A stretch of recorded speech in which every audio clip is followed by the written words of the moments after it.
పూరా local. Welcome to పూరా local.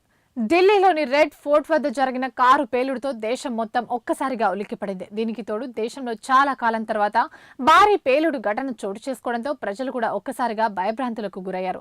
ఢిల్లీలో పేలుడుకు పాల్పడిన ఉగ్రముఖులు 12 మందిని పొట్టన పెట్టుకున్నాయి. అయితే గత 2 దశాబ్దాలుగా దేశంలో జరిగిన ISIS ప్రేరేపిత ఉగ్రవాద పేలుళ్లను పరిశీలించినప్పుడు అన్నింటిలోనూ సమయం విషయంలో సారూప్యత కనిపిస్తోంది. 1-2 మినహా దాదాపు అన్ని పేలుళ్లు సాయంత్రం 6 నుంచి 7 గంటల మధ్య జరగడం గమనార్హం. ఢిల్లీ కారు బాంబు ఘటనలోనూ నిందితులు మధ్యాహ్నమే లక్షిత ప్రాంతానికి వచ్చిన సాయంత్రం వరకు వేచి చూసినట్లు అధికారులు తెలిపారు. పేలుళ్ల వెనుక ఉగ్రవాదుల ముఖ్య ఉద్దేశం పెను విధ్వంసం, ప్రజల్లో భయాందోళన సృష్టించడం, ప్రభుత్వాలను బలహీనపరచడం, మీడియా ప్రపంచ దృష్టిని ఆకర్షించడం. పేలుళ్లలో ఎక్కువ మంది చనిపోయినప్పుడే ఇవన్నీ సాధ్యమన్నది వారి భావన.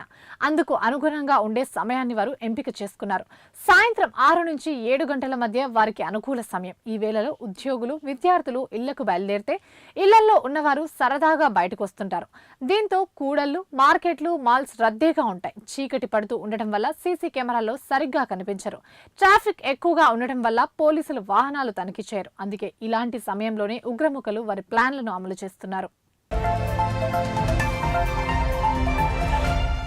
పూరా లోకల్.